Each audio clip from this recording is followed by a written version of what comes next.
On one side, the power of Russian President Vladimir Putin. On the other, the entire Western world is united against Putin's power. NATO member countries have surrounded Putin from all sides. It is said to be the biggest plan of the Western EU since the Sheetal War.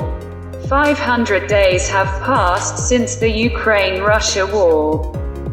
Since the start of the war, it was not easy for the countries to be united, due to political, military and economic reasons. These countries had to take different decisions at different times.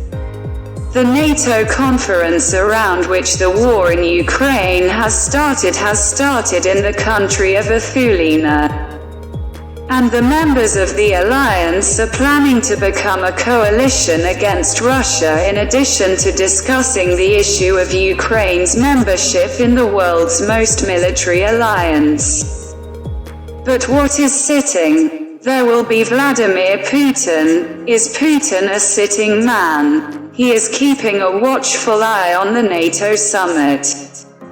In such a situation, the question is what message NATO will send to the Kremlin without going to war with a nuclear-powered Russia. Diplomats say the alliance will discuss countering Russian aggression at the summit. In addition, if NATO country attacked, what is Russia's response? What are the country's leaders planning? According to the international media, the plan clearly outlines where the Allied troops will go and what they will do if Russia attacks the Atlantic, North Atlantic, Central Europe and the Mediterranean Sea.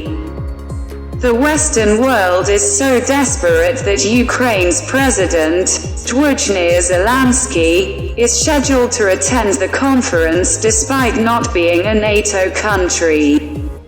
Zelensky will meet with US President Joe Biden.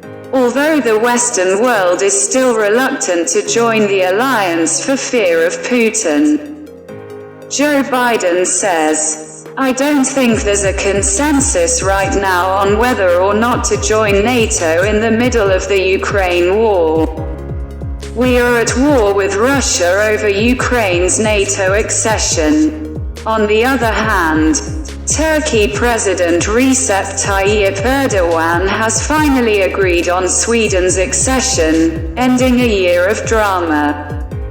Due to Erdogan's green signal, the Secretary General of the Alliance, James Stoltenberg, is in awe.